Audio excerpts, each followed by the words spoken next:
Si vous n'avez pas tout suivi de l'actualité ce week-end, eh bien retenez au moins ces images. Des dizaines de milliers de Russes qui défilent hier sous une nuée de drapeaux en hommage à Boris Nemtsov, principal opposant à Vladimir Poutine, abattu par balle à quelques mètres du Kremlin. Ça s'est passé dans la nuit de vendredi à samedi.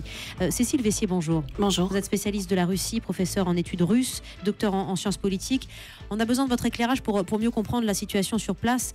Vladimir Poutine aujourd'hui, il dénonce dans ce crime une provocation sous les fenêtres de son bureau, quasiment. Est-ce qu'il est dépassé par les nationalistes? Est-ce qu'il est dépassé par la mafia? Ou tout cela est-il de la manipulation? Écoutez, je crois qu'il a déjà souvent parlé de provocation et je crois que malheureusement, avec un certain nombre d'exemples concrets à la clé, on ne peut pas vraiment se fier à ce que dit le président Poutine. Ça s'est avéré dans les histoires ukrainiennes, ça s'est avéré pour la Crimée, ça s'est avéré dans d'autres cas. Si vous voulez, je crois qu'il y a, trois pistes qui circulent. Il y a une piste en disant que Nemtsov a été éliminé par, le plus haut niveau de l'État ou du KGB.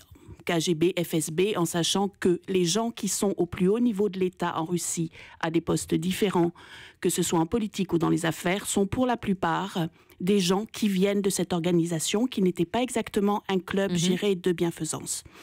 Une deuxième hypothèse, c'est que dans le contexte idéologique très fort, dans le contexte de propagande, d'agressivité, on en avait déjà d'ailleurs parlé ici, où on dénonce en permanence une cinquième colonne, c'est un mot fort, une cinquième colonne, où on dénonce en permanence les ennemis de l'intérieur, il y a eu des groupes pro-Poutine qui aient voulu éliminer, presque pour lui faire plaisir, qui ait voulu éliminer un de ses principaux adversaires. C'est une version... Oui, été dépassé donc, par les plus... Il aurait été dépassé par certains, effectivement. C'est une version qui a déjà été avancée pour, par exemple, le meurtre d'Anna Politkovskaya, quand cette journaliste très connue, très critique de la situation en Tchétchénie, a été assassinée devant chez elle. D'accord.